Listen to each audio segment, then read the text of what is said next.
Hazer, kind of giving them the coaching plays. Exactly. Deserted is going to be Steefy Beefy, otherwise known as Zashu, in the solo lane, back after his competitive ban, looking for reprisal in his second season. Gorgonzola, the other Italian outside of Dark Dodo, Brodus, Hoek, and Baz will be the remainder of Deserted. And as we get into picks and bans, Freya banned off the board for Cyclone, Thor also taken away, and Ratatasker. Ratatasker and Thor, two of the more highly mobile junglers. We fully didn't see either of those gods in the last two games, or the last game rather, so we're going to see a different style right off the bat that both of these teams are probably electing to want to get the Thanatos, but with Sylvanas open, Apollo open, there's a lot of prioritization, so instead leaving all three of those open, going to grab Khepri, and if Deserted grab the other two, at least CycloneGG will grab that fourth. So Khepri has a lot of push in lane, you're going to be looking at that a lot, and of course, the ultimate is definitely worth noting, but as you said, Thanatos is a high priority pick here in this meta, in this current day and age, and if I'm Deserted, I'm looking for the Thanatos pick. It goes through the Khepri ultimate, it's high pressure in the jungle, I don't see why not. Already though, Deserted electing to go for the Hercules for themselves with the Nike. Now, we saw in the last game where last minute monsters actually banned away Nike because they were first pick, and I actually totally forgot that Nike was left open. I just assumed that it's like, oh, okay, we didn't see the last game, so we're not going to see in the second game. Cabrakan is one of these Guardians that people are talking more and more about now. With the Khepri, obviously, I don't think we're going to see Cabrakan in the support role. Sorry, we can no jungle Khepri today. But Cabrakan has been a character, along with Izanami, that has been really popular as of late. What is it about Season 4 that makes Cabrakan and Izzy so exciting? So Izanami is just one of those best early game clear hunter gods that you really want in that dual lane phase as a result, with her just in hands going back and forth like a boomerang, whereas Cabrakan is looking to get the mobility and the burst damage online, trying to maybe lock down this Hercules, not allowing him to escape, or as well as if Hercules does find a pull, as long as Cabrakan ultimate's on top of the Hercules, that Hercules isn't going to push anybody out of danger. Vulcan will be taken away from CycloneGG, but Deserted might have to think twice about this. One of the things that we've seen Izanami do, not just show up in games, which is a little bit different, but also mid lane Izanami has been a really big deal. Zeno kept trying to make it work in Season 3, and it kind of didn't, and then Season 4 came, and now that he's playing a different position, you can finally play Izzy mid. Well, you can go Death's Toll, you can also go Bombus Master, you have a lot of sustain. Yep. It's very easy for Izanami to get the laning clear, as well as the jungle buffs clear, and with that Bombus Mask, she'll have no difficulty sustaining in the laning phase, and that's what you really want, to keep your mid laner there as long as possible and farm efficiently. Early game clear, early game pressure, lane presence. We're going to keep seeing these terms that kind of mean the same thing, and that's why Isis is back. She's got some of the best clear as far as the mid lane mages are concerned, and that's going to help her out in that mid lane. Hunbats, one of the SMITE community's favorite memes these days. He's going to be here in the jungle. And Aphrodite. Spicy pick, Aphrodite coming for CycloneGG. Now, this could still be a very interesting matchup because you don't really want to see Cabrakan in that aggressive position, so... Love it. Serket, instantly, no hesitation. You know what's more impressive? The fact that CycloneGG picked Aphrodite with Odin not being banned. That is sure. That's risky. Last pick was for Deserted. They could have ran Odin jungle. They could have ran Hercules jungle. I mean, they have the Herc and the Nike. You pick an Odin, all of a sudden you're already heavy loaded as far as the physical damage is concerned. Not too big of a deal. Serket's going to be dealing true damage, so you're not going to be able to mitigate that by stacking the hard physical damage here. But I love the Serket pick. Serket is again very exciting here, and that's actually interesting because Serket isn't somebody I think of when I think early game pressure or presence. Why is it that Serket is so popular? So Serket, and before, is just so mobile before Susanoo came around. You know, she had such short cooldowns, and before back in Season 2 days with Purification, giving you also 3-second cooldown reduction once that was upgraded to Tier 3. But we could also see maybe a Relic option at level 12 for Gorgonzola, replacing Mike the Magikarp here for the side of Deserted. And this could be an option where you go for the Undo Relic, and you also get some more cooldown reduction, so you can use your whole kit and then get those cooldowns for a secondary round of rotations. Totally referencing one of the new relics in the game. What it does is it will actually erase the last couple of seconds of damage you took, sort of like a Chrono Assault. Interesting strategy here. So you're able to proxy clear the wave before the minions in the jungle spawn if you're able to get there in time. So CycloneGG get credit for the lane, and they're going to go ahead and take the purple buff. This is second game, second different start. Love this approach. Very efficient clear coming out of CycloneGG right off the bat. Look, they're going immediately back to proxying yet again, but look at the rotations from Deserted. Hoek is here, but he's only level 1. Vote and Callus will clear, and the level 1 Nike's not going to do enough to really scare CycloneGG at this point, so they're going to go for the red buff. Exactly. I mean, Callus and Vote at level 2, they've got enough tools in their pockets to allow themselves to just clear the enemy jungle. Now, Deserted, really what I think you might want to see here, Toli, is clear this wave and then head underneath and do exactly what Cyclone's doing to you. They're going to be doing this non-stop every single time. First time, they cleared, they get the purple. Next time, they cleared, they get the red. This time, they're going to clear. They're probably going to either go for the back harpies or the oracles. So here, I think, like I said, Deserted probably want to emulate what CycloneGG are doing here and go invade the enemy's jungle, but they're stuck underneath the tower because of the lane push. So Cyclone, with a fantastic start, able to strip the entire enemy jungle before the game even begins. And Deserted didn't even know about this strategy. They didn't make the adaptations required to be in position, so now we're going to have to see Hoek stay in that laning phase, not making any sort of plays around mid, and as a result, CycloneGG stripped away the purple, the red, the back harpies, the oracles, and now that they already grabbed their red earlier on, they're securing their own purple. They're going to hit 5 soon. All the while, the jungler has nothing to do with the left side. This has just been the duo lane him themselves, and by the way, I want to mention the jungler. All Hail Muppets, a little bit of a change from Ice Baby, who is the jungler for this team in the SPL. Not sure if this is just for this game or if this is going to be more of a permanent switch. We'll keep an eye on this roster moving forward for sure.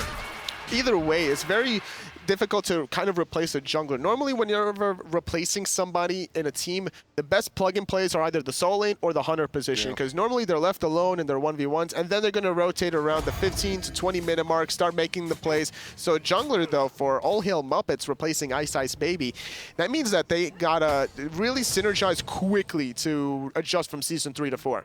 And not only do you have to adjust to the team, but you also have to adjust, like we said, Season 4.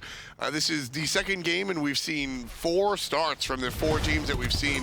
One with a proxy farm, one with, we usually, to be honest with you, as I've done my research, the supports like to start in the mid lane usually. Here we're seeing the support start in the duo lane. A lot of different approaches, Toli.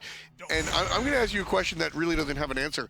Is there a correct or most efficient start just yet? I don't think there is quite yet. I've been speaking with a few players behind the scenes about figuring out what starts they've been running in scrims and practices, and they've given me a bunch of different answers. And one of the starts was actually talking about that proxy farm right there in the dual laning phase. And then players were also mentioning how it's possible to defend against it. And as a result of just the threat of the proxy wave and having to defend it, there was just a lot of kills and action right off the bat. So the fact that there was no contention from Deserted is why we see no kills quite yet, and just all the farm going on the way of CycloneGG. But despite all that, Deserted, they're only down about 300-400 gold, which is surprising considering they lost their purple, their red, their back harpies. Well, so for me, it's less about the gold that you have right now in the lead, as Brodus pokes out the Kepri a little bit, and more about the later on, right? You now have the timers for these objectives. You're going to be able to pick them up. You're going to be able to harass the enemy jungler. And with Gorgonzola playing the Circuit, that's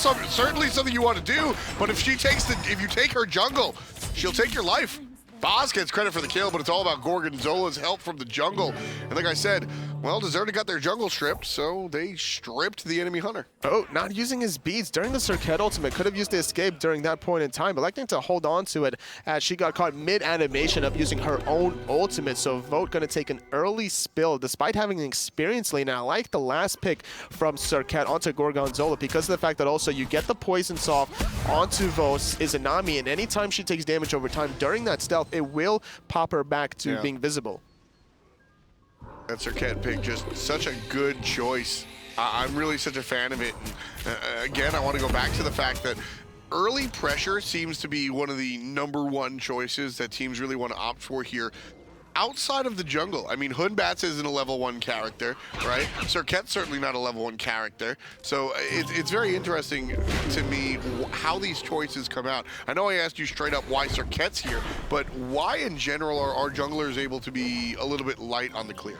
So you can get away without having clear on the jungle side as long as you have clear elsewhere. You want to make sure that your dual lane is going to be fine, which is why we saw the Apollo pick coming out, but they didn't respect the fact of the early pressure between Izanami and the Khepri. So not only do you have to have your hunters being able to clear, but if your guardian is not there with you to efficiently clear, then you're going to start falling behind. So junglers that lack the clear are looking for a lot of kills. So Gorgonzola more than likely is going to continue to rotate to this dual lane, take advantage of Vote, who already still has a slight experience lead despite dying.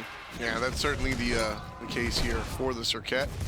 Solo Cabrakan here, Deathwalker hitting level 8, seems to be even with the big Stevie Beefy. As I said, this player used to be known as Zashu, got off to a fantastic start in his rookie season last season, but unfortunately got banned and had to sit on the sidelines for the remainder of everything last year. Now he's back with a team of his own. The big Stevie Beefy. How do you feel about him and his ability in the solo lane, Tully? So far, he's been doing a good job. He's level 9. He's bullying out Deathwalker on the Cabrakan, and I like this idea from Deathwalker as well to put Zashu, or the big SB, in a situation where he has to determine, like, do I go magical defense to survive in the laning phase and then weaken myself against the jungler and the hunter, or do I still go physical defense expecting the jungle ganks coming out of coming out of All Hail Muppets and go from there? Yeah, it's certainly an interesting choice here. Deathwalker on the Cabrakan, not going to be part of this team fight. Good catch of the Circuit, still finds the ultimate, and that's going to be one dead player. There's the Khepri ultimate, saves the life of Wolfie. Great play coming out from Kalas. Owek trying to get off more damage to teleport from Deathwalker, not able to really capitalize any further. Great double ultimates between Wolfie and Kalas. These players have been playing together for a good amount of time in the second half of the Season 3 split, and it's been showing as they're always holding hands. And this is a very resilient composition coming out of CycloneGG between these two gods in the mid lane that you see there. If they can get to the late game, they're almost unkillable, even with the Circuit ultimates. But see, here's what it comes down to, Tully, is that usually when you have the Aphrodite, she does very well when there's a specific hyper carry on the team. Now, I don't really see one. You've got Fat Loki over there with the Cabrakan, which has been taken in a different direction than the burst damage recently, to be honest with you. Cabrakan's looking more for the setup than the raw burst from when he first came out. All Hail Muppets on the Hunbats is certainly not going to be a hyper carry. I mean, he gets a nice lucky crit after some basic attack, after some abilities and everything. Is this really all just putting everything on the Izanami's shoulder, and is that too much? I mean, even with Aphrodite, you don't necessarily need a hyper carry to be able to win the team fights. The longer the team fights go, the more you're going to be benefiting off of the constant heals over and over again, and that's going to be the long-term goal for CycloneGG. And so far, they've been putting themselves in a decent position, only giving up one death. Now, they've been proxying quite effectively earlier on, but they haven't taken advantage of it, though. But see, here's my take, Tully, and I'd like to hear your response on it. You know, you said the longer these team fights go, the better for CycloneGG because they're able to heal it up. But at what point does Deserted's DPS outnumber and outvalue the HPS from CycloneGG, Khepri ultimate included? As long as they can all combine all their abilities on the same targets, then sure, they can potentially find the DPS spike in the beginning, but that's going to be negated if Wolfie and Kalas can hit their ultimates in time to negate that burst damage. And once those burst damage is off the table for Deserted, that's when CycloneGG reset, look for more sustain from this Aphrodite onto Wolfie, and then restart the fight. Yeah, for me, CycloneGG have put themselves in an uphill battle because Wolfie, unlike some of the other healers, I'm going to bring up Hell, Wolfie is telling you who she's healing, or who he's healing rather. And so once you see that link, as Gorgonzola, I get big Looney Tune wolf eyes, just awooga. I want to look at him and I want to ult him and make sure he doesn't ever get healed. That's what I'm looking for. Nike's looking for the initiation right in the middle. Stevie Beefy comes through with the big flip kick, but it's not going to be enough. Here comes help from the side lane, and Gorgonzola gets credit for the kill on All Hail Muppets. Though it was not there in time, obviously can't catch up to the ultimates coming out of the Apollo on the side of Bat. So taking that one kill and just spreading out. They just want to continue to farm, just continue to take it easy and wait for the right timing, because the respawn timers are a little too short at this point in time. Only about 20 seconds, and All Hail Muppets is already back up. So there you see one of the big changes for the hunter position is the build. If you look towards the mid lane, I think you're going to see a lot of familiar items. And if you look in the jungle, I think you're going to see a lot of familiar items. But when it comes down to the hunter role, we've seen a big shift. It's early crit, and a lot of it has to do with this poison star. It's going to work essentially like a frostbound hammer, slowing the enemy, not just the movement speed, but also the attack speed by about 20%. So this poison star, basically you see both shurikens built, the poison star and then the next one built into the wind demon. This is the go-to build for hunters. Just so much utility in addition to damage. And more importantly, it's the cost effectiveness of this item. It's only 2,200 gold. You're getting 30 power, 15 attack speed, and 15 crit chance with a passive that's going to negate 20% of the damage output of whoever you crit for 2 seconds. So this is something that a lot of hunters have been experimenting with, willing to sacrifice their own DPS in the early to mid game just to make sure that they also sacrifice whoever they're hitting as well. Yeah, I mean, it's a wonderful item if you're the one using it. It's miserable to play against, as what happens is you kind of just get caught. Your movement speed is slow to the enemy's faster than you, so you just get chased down. And that chase potential is something that hunters don't have early, so by buying into the Poison Star nice and early, you're able to make that happen. Some options are Fatalis, some options are also Poison Star. Left side, though, the Oracles did go in the way of Deserted, so nice little play. They're able to disperse, but like we were mentioning before, with the Poison Star, you know, you do find the slows with a passive, and to synergize with the slows, you're also looking for the Wind Demon. You're trying to complement the crit a little bit more, and whenever you do crit, you're also going to be increasing your attack speed and movement speed while also slowing the enemy as long as you have that duo crit items. And then you're just, You're just obnoxious. You're faster than them, they're slower than you, and they're probably dead. And that's and those two items, like, they're very cost effective to go instead of to go for the Fatalis, but getting caught out of position is Deathwalker, taking a lot of damage, but he's still really healthy. And with that Circuit ultimate, they're just gonna walk back, and like we mentioned before, Wolfie's gonna reset, sustain Deathwalker back up, and this is where the chase might even happen. Yeah, a large part of the Kabrakan survivability there has to do with the build. I mean, not even going into the items, but just looking at having that third item, Mark of the Vanguard, is certainly going to make him a little bit tankier. Fight over the Portal Demon here, cut short. Deserted don't have the numbers advantage. There's Zasha with a big kick. Capri ultimate onto the jungler, and he's going to be exiting stage south. Everybody else from CycloneGG also want to get out of here. Deserted have the ability to take the Portal Demon, but they're not going to go for it just yet, as the loop around from CycloneGG's here. Wolfie taking a ton of damage, and here's not the dive. I thought that the Callus was going to be able to pull Hoek under the tier 1 tower, but instead wanted to back off. It seems like Callus wants to back for an item. He's sitting at the tier 2 breastplate. He wants to be able to maybe finish off his sovereignty before the team fight, because you look at the side of Hoek, and his sovereignty is completed. So Hoek right there, I really thought he was going to dive. Not the case. As Wolfie is a full HP, that's really, I think, the scary part of this composition, is the fact that there's no such thing as poke. Deserted have a lot of long-range poke, and it just doesn't matter. No, not at all. And we see Deserted, though. They're able to lose Brodus, though, in the process, unfortunately, getting caught out of position by all hail Muppets. Finding the ultimate, finding the early kill. The beads was even available, but it didn't matter. Working on the Warlock Sash for Brodus on this Isis, trying to be as resilient as possible, but without fully stacked up Warlock Sash, doesn't have the health pool quite yet to survive. Brodus, the name might be familiar to you. He played solo lane for Titan once upon a time. Substituting for Confrey. Yeah, back in the old Ataraxia and Pretty Prime days. Hey, it's still Ataraxia and Pretty Prime days. But when they were with everybody else on the team, Brodus played solo lane for them once upon a time. And with that in mind, he's actually a natural mid laner. So, he played a lot of mages in the solo lane. Unfortunately, not as successful back in that meta, because it was a very heavily contested early game pressure meta, and mages struggle in that early laning phase. And if you have to go the hog back then just to survive, it was never a good look for you in the mid to late game. So now we're going to see Brodus in the mid lane in his more natural position, playing the Isis in a little bit more of a utility defensive style. We'll see as he's going to try to finish up more penetration. I wouldn't be surprised here, though, if he does go for the Divine Ruin on his Isis. So I want to bring up the actives real quick. A lot of familiar ones, even though they kind of look different. That one, the first active, or relic there for Circuit, that's going to be Blink. So she'll be even more mobile. And then the second relic of choice for the Hercules player, that's going to be Curse. Does exactly what it used to do as far as getting rid of the healing So everybody really looking at this Aphrodite.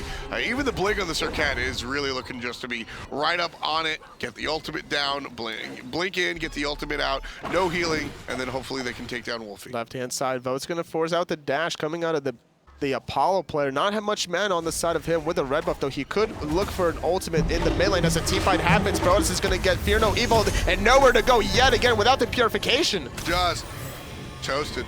I'm almost curious if Fear No Evil was a little bit too much, because now Deserted are able to counter back. Kalos uses his ult on himself, but nope, CycloneGG get what they came for, they got the kill, and now they'll walk away. And without Brodus on this Isis, a 5-on-4 advantage. There's no Isis stun, there's no silence, there's no circle of protection. Curse comes out from the big SB. He wants to keep pressing forward. He doesn't find the target he wants to. You don't want to pull this Cabrakan. And Vote gets the kill off of the assist from Deathwalker and Kalos. Vote still has the ultimate, as does Deathwalker. We fixed our TV so I can actually tell now.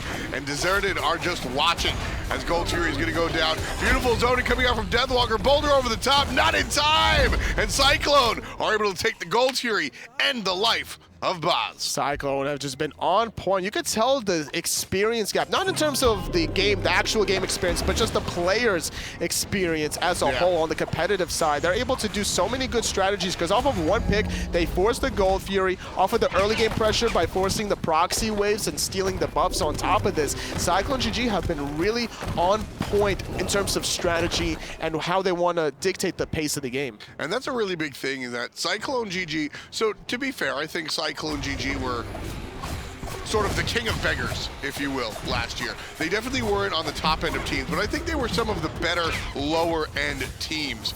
A little bit of contestation over the Portal Demon, and it's going to go the way of Cyclone as they started the fight. Gorgonzola jumps a little bit too deep. That could be trouble, and it will be. Wolfie gets the kill onto the jungler, and a follow-up kill onto Hoek, as the ultimate out of Brodus proves to be not enough. Stevie Beefy exits stage left and leaves Brodus to die. All hell Muppets as he picks up his third. Brodus has just been dying nonstop, one after another. That's his third consecutive death, probably the last 2 to 3 minutes, not able to really survive any of these engagements. And as a result, he's the same level as his support, Hoek, playing the Nike, level 12. And also, the fight from Deserted happened not under the circle of protection. You have to be able to fight under that, get the protection, and get the sustain off of that first heal.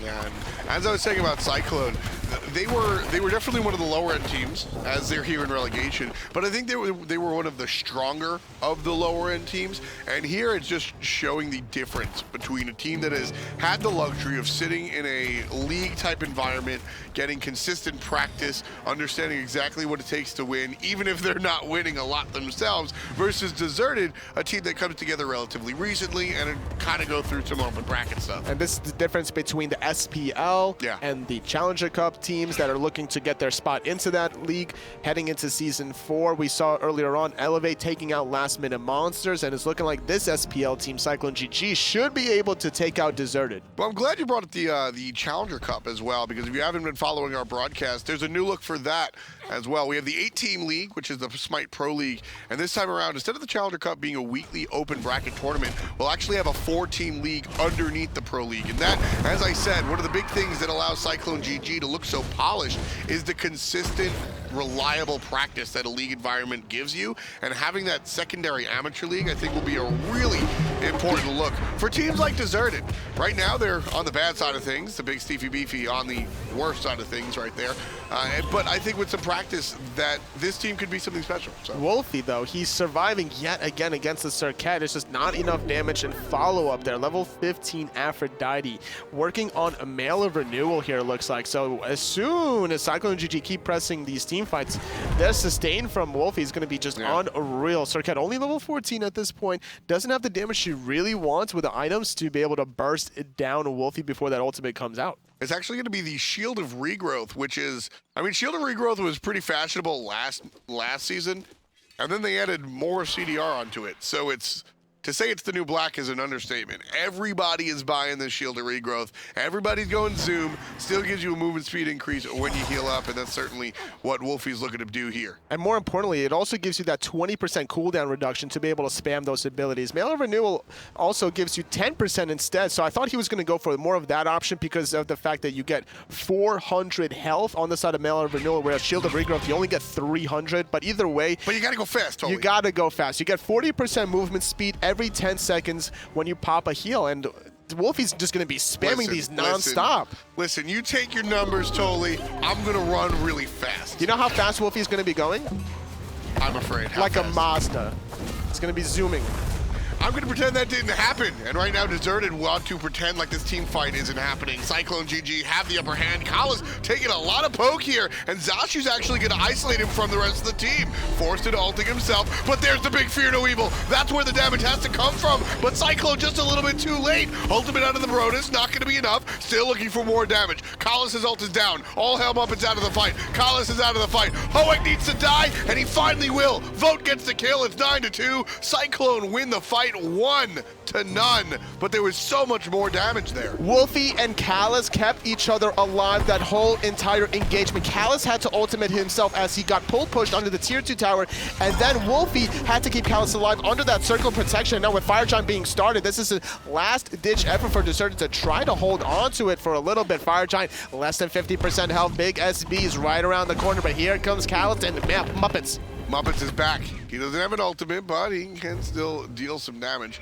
Not the best zoning character there, Hunbats, but Deserted do a great job, and they get exactly what they need. They get the stop. Cyclone are not going to be able to continue this Fire Giant because of the presence that Deserted has shown. And I think a big part of that is the extremely tanky Hercules that's out there. Brodus, though, could get caught out of position. He's left alone. Big SB still behind the Fire Giant pit. And I think this is a strategy from CycloneGG to be able to look for a pick, and they're going to look for a Bats under the tier 2 tower. Nice mess. Is going to force out the ultimate from Wolfie. Vote getting off some poke, but not really going to take advantage. CycloneGG did force that Aegis. Yeah, with the Sanctuary down, that's certainly going to be a good look as you want to prioritize that Apollo, who has bought the Fatalis, blinking forward from the backside, is going to be the flank out of the Assassin. Gorgonzola drops the ultimate, but that's it. And there's not enough damage. Deathwalker gets pulled, not pushed, and a good stun.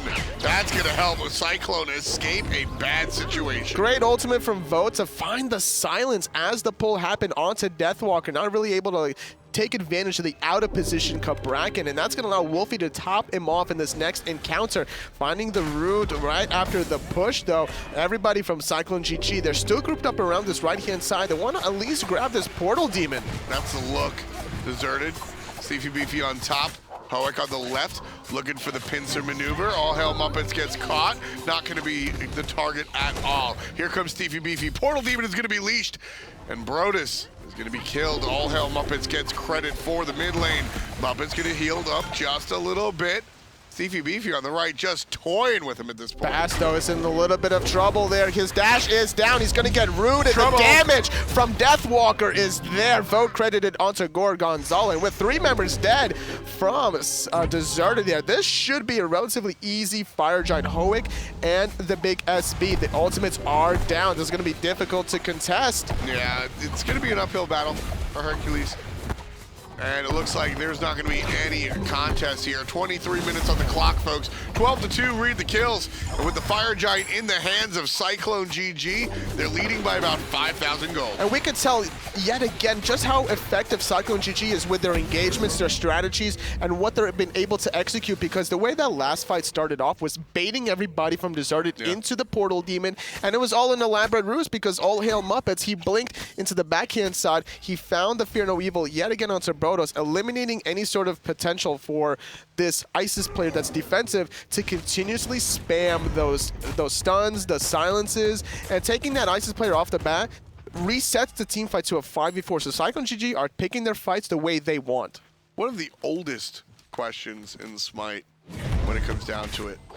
At what point do I sell my Doom Worm, right? And is it too late to buy the Hide of the Urchin? We see the late Urchin come out from Cyclone solo laner right about now. Is it too late, or do you expect a lot of action to make it worse? With Fire Giant on the side of CycloneGG, up 7,000 gold, You're about to get 4, maybe 5 in the next 3 to 4 minutes. If you get 2 here, 2 there, you'll get 4 stacks. And if the game stacks for another 15 minutes, then yes, this Hide the Urchin will be effective. But I would much rather see a Mantle of Discord, so that way you get the guaranteed protections at this point in the game. Because CycloneGG with its Fire Giant, they're looking to close it out. They don't want this game to go for another 20 minutes. That's certainly true. Wolf, we're going to link up with Vote, and everybody in Cyclone will be headed towards the mid lane. On top of that, though, the Mantle of Discord versus Hide of the Urchin, it could also be a cost-effective thing where it's like you don't want to wait for Mantle of Discord, so you want to push down these Phoenixes now. Oh, there's the Frenzied Ritual. This is going to amplify everybody's damage, incredibly so. Phoenix, 25%. Still dealing damage. Stevie Beefy in trouble. Gets the Falcon Kick. Not going to be enough. In fact, Stevie Beefy's in trouble. Big heal coming out from Brodus' ultimate. That'll save the life of both the solo laner and the jungler. But Vote takes away the life of the hunter. Not done yet. Hoek's in trouble. Mid Phoenix is down. Everybody shifts towards the right. Slide to the left now. Looking towards the left-hand lane. Vote and BK still alive. 25%. Cyclone are pushing it. That was a great Frenzied Ritual down that mid Phoenix siege by CycloneGG, getting 20% amplification. So they find the mid Phoenix. They're going to grab the left-hand one as well. And with the Fire Giant still on them for another minute and a half, and with Bastet for 25 seconds, and the heals from Wolfie, just everything is going the way of CycloneGG, and they're going to grab this last tower, and maybe they're going to press down this last Phoenix. Cyclone didn't realize that they had the tower. That's why they shifted to the right, and that's why they had to go back to the left side. Finally taking down the tower. CycloneGG looking for the right side. Phoenix, 2 shots this time, going right down the middle. Hoek in trouble, taking a couple of basics out of Vote. NBK, half HP onto the support. Gorgonzola trying to find the flank, not going to be enough. The Phoenix is low, the Phoenix is almost down. There's the shell coming out from the guys on Deserted, and Boss is able to answer back. Deathwalker's down. That's a good look for the defense. They're going to push on. It's 4v5. Ultimate out of Stevie Beefy hits all hell Muppets. He's down to 25%. Wolfie gets pulled. This is a great fight for Deserted. Why are they hanging back? Bass is in the air. He's going to land back down onto Vote. They really want to pick off this Izanami, but the ultimate from Callus could keep him alive for a little bit longer. Wolfie sustained, keeping him up. Brodus is stunned. Connect in the back, but no one there to follow up. Hoek with the ultimate. Muppets is on the side trying to find his way back into the team fight, but now it's Deserted that has to run away. The Titan is dying! So many feet, so many minions are going in. Deserted can't control it. CycloneGG can be up as much gold as they want, but it's all about the Winions, baby. Bad luck 13 on the kill count, and the minions take the game. It's Cyclone over